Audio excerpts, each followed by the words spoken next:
বেদ পাঠশালা। রীতি দুয়ার দাও খুলে করো শ্রবণ, প্রভুরই বচন বেদ পাঠশালা। প্রিয় শ্রোতা বন্ধু, বেদ পাঠশালা অনুষ্ঠানে আপনাকে জানায় সাদর অভ্যর্থনা। আজ আপনি কি জীবনে স্বর্গীয় শান্তি লাভ করতে চান, আত্মিকভাবে ঈশ্বরের সান্নিধ্য লাভ করতে চান? তাহলে অবশ্যই শুনুন আজকের অনুষ্ঠান বেদ পাঠশালা।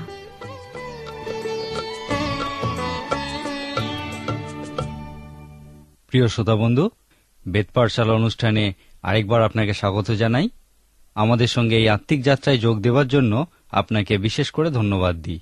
আজকের অনুষ্ঠানে আমরা আলোচনা করব যে আদি পুস্তক মানুষের সৃষ্টি সম্পর্কে বা জন্ম সম্পর্কে কি বলতে চায়। আপনাদের নিশ্চয়ই মনে আছে যে আদি পুস্তকের মূল উদ্দেশ্য বা লক্ষ্য হল ইহা কিরকম ছিল তা বর্ণনা করা, যেন আমরা ইহা সেই রকম ভাবেই বুঝতে পারি। আদি পুস্তক মানুষের সম্পর্কে কি বলতে চায়? যখন আমরা মানুষের সৃষ্টি সম্পর্কে আলোচনা করি, সেখান থেকে মানুষের জন্য ঈশ্বরের উদ্দেশ্য বা অভিপ্রায় সম্পর্কে কি জানতে পারি?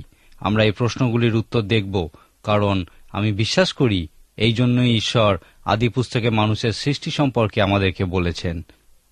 আদি পুস্তকে মানুষের সৃষ্টি সম্পর্কে আমরা এই বর্ণনা দেখতে পাই। পরে ঈশ্বর কহিলেন, আমরা আমাদের প্রতিমূর্তিতে আমাদের সাদৃশ্যে মনুষ্য নির্মাণ করি, আর তাহারা সমুদ্রের মৎস্যদের উপরে, আকাশের পক্ষীদের উপরে, পশুগণের উপরে, সমস্ত পৃথিবীর উপরে ও ভূমিতে গমনশীল যাবতীয় সরীসৃপের উপরে কর্তৃত্ব করুক। এইভাবে ঈশ্বর আপন প্রতিমূর্তিতে মানুষ সৃষ্টি করেছিলেন।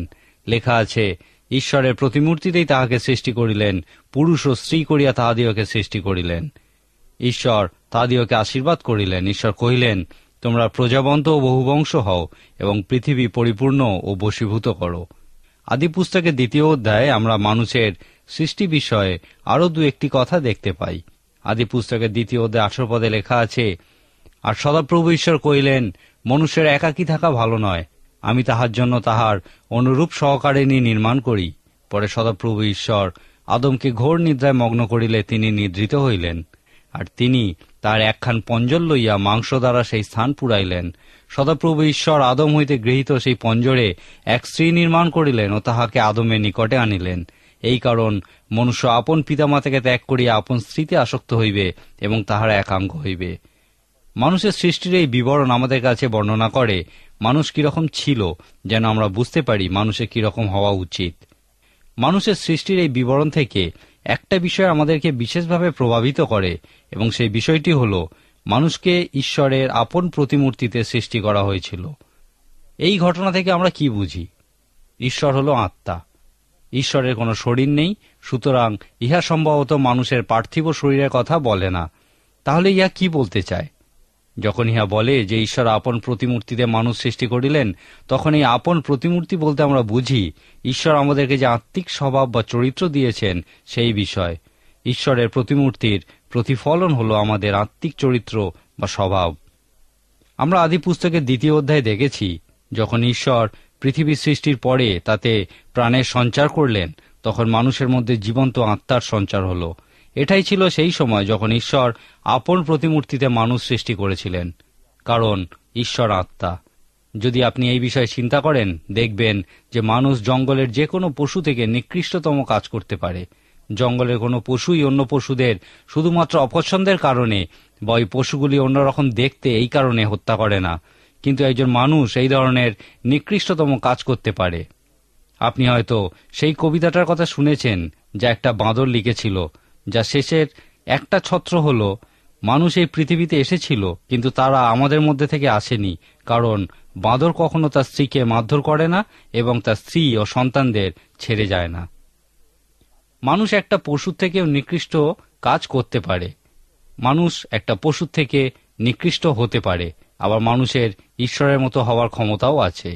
এই ক্ষমতা মানুষের আছে কারণ সে ঈশ্বরের আপন প্রতিমূর্তিতে সৃষ্টি হয়েছিল। আদি পুস্তকের 3 অধ্যায়ে আমরা দেখতে পাই যে ঈশ্বরের এই প্রতিমূর্তি যার দ্বারা মানুষ সৃষ্টি হয়েছিল তা কলঙ্কযুক্ত হয়েছিল, কারণ মানুষ পাপে পতিত হয়েছিল। পবিত্র শাস্ত্রে আমরা যে প্রাথমিক বা আবশ্যক সমস্যা দেখতে পাই তা হল ঈশ্বর কিভাবে আবার মানুষকে তিনি যে আত্মিক স্বভাব বা চরিত্র দিয়েছিলেন তা ফিরে পেতে সাহায্য করেন। যেন তারা ঈশ্বরের প্রতিমূর্তিতে অবস্থান করতে পারে। মানুষ কিরকম ছিল এবং এখন কি রকম সে সম্পর্কে এটাই হলো আমাদের প্রথম পর্যবেক্ষণ। মানুষকে পবিত্র জীবনযাপনের জন্য সৃষ্টি করা হয়েছিল। যদি মানুষ এই পবিত্র জীবনযাপন না করে, যদি সে শুধুমাত্র মাংস থেকে জাত হয় কিন্তু আত্মায় জাত না হয়, তাহলে কোনো মতেই সে ঈশ্বরের আপন প্রতিমূর্তি নিজের জীবনে প্রতিফলিত করতে পারে না, কারণ ঈশ্বর জীবিত। যীশুখ্রিস্ট লোকেদের মৃত স্বরূপ বর্ণনা করেছিলেন। একদিন একজন লোক তার কাছে এসে বলেছিল, আমি আপনাকে অনুসরণ করতে প্রস্তুত, কিন্তু প্রথমে আমি আমার বাবাকে কবরস্থ করে আসি। বাবার প্রতি আমার একটা দায়বদ্ধতা আছে এবং সেই জন্যই আগে আমি সেই দায়িত্ব পালন করব, তারপর আপনাকে অনুসরণ করব। এখানে আমরা দেখি যীশুখ্রিস্টের একটি কঠিন উত্তর। তিনি বলেছিলেন, তোমার বাবা ইতিমধ্যেই মারা গেছে, তুমি অন্যান্য মৃতদের তাকে কবরস্থ করতে দাও এবং তুমি এখনই আমাকে অনুসরণ করো। ইহা সত্যিই একটি কঠিন কথা। যীশুখ্রিস্ট তাকে কি বলতে চেয়েছিলেন যখন তিনি বলেছিলেন, তোমার বাবা ইতিমধ্যেই মারা গেছেন আর মৃতেরাই মৃতদের কবর দিক? এখানে তিনি বলেছেন যে আমরা শারীরিকভাবে জীবিত, তার মানে এই নয় যে আমাদের মধ্যে সেই সত্যিকারের জীবন আছে, যে জীবনের পরিকল্পনা ঈশ্বর প্রত্যেকটা মানুষের জন্য করেছিলেন।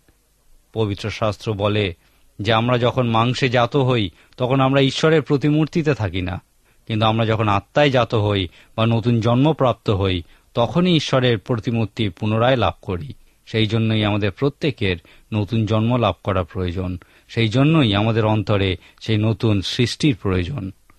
মানুষের সৃষ্টির বিবরণ থেকে যে দ্বিতীয় বিষয়টি আমরা লক্ষ্য করব তা হল, ঈশ্বর মানুষকে পুরুষ এবং স্ত্রী করে নির্মাণ করেছিলেন। ঈশ্বর কেন পুরুষ এবং নারী সৃষ্টি করেছিলেন? অজ্ঞান করে শল্য চিকিৎসার এটাই প্রথম উদাহরণ। ঈশ্বর আদমকে গভীর নিদ্রায় মগ্ন করেছিলেন। তারপর তিনি আদমের একটি পঞ্জন নিয়ে সেটা থেকে নারী তৈরি করেছিলেন। আমি বিশ্বাস করি এটি একটি খুব সুন্দর প্রতীক। প্রাচীন পণ্ডিতদের মতানুযায়ী ঈশ্বর নারীকে পুরুষের মাথার কোনো অংশের সাহায্যে সৃষ্টি করেননি, এবং ইহার অর্থ হল নারী যেন পুরুষের উপর কর্তৃত্ব না করে। ঈশ্বর পুরুষের পায়ের কোনো অংশের থেকেও নারীর সৃষ্টি করেননি, যার অর্থ হল নারীকে শুধুমাত্র পুরুষের সেবার জন্য সৃষ্টি করা হয়নি। তিনি নারী সৃষ্টি করেছিলেন পুরুষের বুকের পাশের দিকের অংশ থেকে। সর্বোপরি মানুষের হৃদয়ের সব থেকে কাছের অংশ হল তার পাঁজর। ঈশ্বর নারীর সৃষ্টি করেছিলেন যেন সে পুরুষের হৃদয়ের সব থেকে কাছে থাকে, সর্বদা তার পাশে পাশে থাকে। বাইবেল বলে, ঈশ্বর যখন মানুষ সৃষ্টি করেছিলেন তখন যদিও মানুষ ঈশ্বরের প্রতিমূর্তিতে সৃষ্টি হয়েছিল, তবুও সে অসম্পূর্ণ ছিল এবং ঈশ্বর তাকে সম্পূর্ণ করার জন্য নারীর সৃষ্টি করেছিলেন। যদিও আমরা ইব্রিয় ব্যাকরণ অধ্যয়ন করি, তাহলে দেখব যে যখন ঈশ্বর পুরুষ ও নারীকে একত্রিত করেছিলেন, যাকে আমরা আজকের দিনে পবিত্র বিবাহ বলে থাকি, তিনি ইহা করেছিলেন যেন পুরুষ ও নারী একাঙ্গ হয়, অর্থাৎ মানুষ পূর্ণ হয়। প্রকৃতপক্ষে ইব্রিয় ব্যাকরণে আমরা এই ইঙ্গিতই পাই। ঈশ্বর কেন মানুষকে পুরুষ এবং স্ত্রী করে সৃষ্টি করেছিলেন? অনেকে মনে করেন যে তারা এদন উদ্যানে নারী পুরুষের শারীরিক সম্বন্ধীয় কোনো পাপ করেছিল। ইহা হাস্যকর। ঈশ্বর তাদের মধ্যে এই সম্পর্কের সৃষ্টি করেছিলেন মানুষের পতনের আগে, এবং তিনি বলেছিলেন যে ইহা অতি উত্তম। সুতরাং স্ত্রী পুরুষের শারীরিক সম্বন্ধ মনুষ্য জাতির পতনের জন্য কোনোভাবেই দায়ী নয়। ঈশ্বর কেন এই শারীরিক সম্পর্কের সৃষ্টি করেছিলেন? তিনি ইহা সৃষ্টি করেছিলেন কারণ তিনি যখন পুরুষ ও নারীকে একত্রিত করেছিলেন, তিনি তাদের জীবনে একটা নতুন নিয়ম বা ব্যবস্থা স্থাপন করেছিলেন, যা আমাদের জীবনে সবথেকে বুনিয়াদী নিয়ম বা ব্যবস্থাগুলির অন্যতম। তিনি এর মধ্যে দিয়ে পৃথিবীর সবথেকে গুরুত্বপূর্ণ নিয়ম প্রণালী বা প্রতিষ্ঠানের প্রতিষ্ঠা করেছিলেন। আমরা ইহাকে পরিবার বা গৃহ বলে থাকি। ঈশ্বর মানুষ পুরুষ ও স্ত্রী করে সৃষ্টি করেছিলেন কারণ তিনি চেয়েছিলেন যেন দুটি ব্যক্তিত্ব একত্রিত হয় এবং তারা একে অপরের অংশ হয়, যেন তারা পিতামাতায় পরিণত হয় এবং তারপর পিতামাতা রূপে তাদের সন্তানদের জন্ম দেয়, যেন তারা একদিন পিতামাতায় পরিণত হয় এবং একইভাবে সৃষ্টি এগিয়ে চলে।